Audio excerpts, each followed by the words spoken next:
মাঝে ব্যবধান প্রায় 2 মাসের।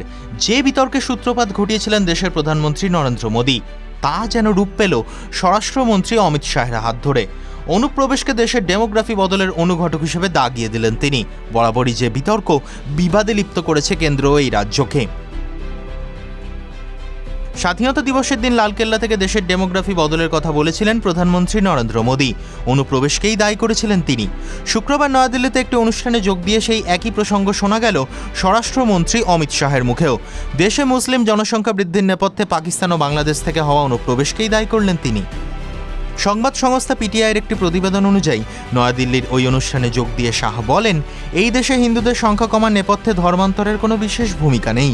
অন্যদিকে মুসলিম জনসংখ্যা বৃদ্ধির কারণ আবার মোটেই বাড়ন্ত জন্মহার নয়, বরং বিরাট সংখ্যায় অনুপ্রবেশ। এরপরই একটি পরিসংখ্যান তুলে ধরে তিনি বলেন, দেশের মুসলিমদের জনসংখ্যা 24.6% বৃদ্ধি পেয়েছে। অন্যদিকে হিন্দু জনগণের সংখ্যা কমেছে 4.5%। এমন ভাববেন না যে দেশে ধর্ম নির্বিশেষে জন্মহার কমছে, বরং অত্যধিক অনুপ্রবেশের কারণে এই পরিস্থিতি তৈরি হয়েছে। मुस्लिम आबादी की बढ़ोतरी 24.6% की दर से हुई और हिंदू आबादी 4.5% कमी हुई। अब मैं इसलिए बताता हूं कि ये फर्टिलिटी रेट के कारण नहीं हुआ है, ये घुसपैठ के कारण हुआ।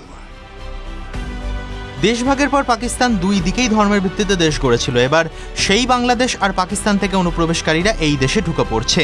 সমস্যা যেমন রয়েছে, সমাধানও রয়েছে।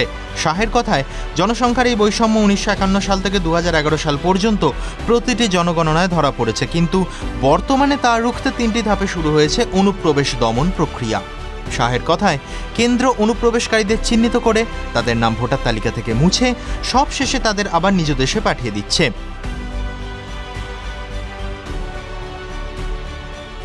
শুক্রবারের ওই অনুষ্ঠানে অনুপ্রবেশ প্রসঙ্গে বলতে গিয়ে SIR এর কথাও তুলে ধরেন তিনি। কেন্দ্রীয় স্বরাষ্ট্রমন্ত্রী বলেন, দেশ জুড়ে সময় অন্তর ভোটার তালিকার বিশেষ ও নিবিড় সমীক্ষা করা কমিশনের দায়িত্ব। যদি ভোটার তালিকায় অনুপ্রবেশকারীদের নাম থাকে, তাহলে তারা ভারতের রাজনৈতিক ও প্রশাসনিক ভবিষ্যৎ নির্ধারণের অংশ হয়ে যাবেন, যা কখনোই কাম্য নয়। এইভাবে তো গণতন্ত্র চলতে পারে না। অবশ্য শাহের এই মন্তব্যকে রাজনৈতিক হাতিয়ার বলেই দাগিয়েছে কংগ্রেস। অনুপ্রবেশকে ইস্যু করে স্বরাষ্ট্রমন্ত্রী দেশের অভ্যন্তরীণ সমস্যাগুলিকে এড়িয়ে যেতে চাইছেন বলেই মত প্রধান বিরোধী দলের।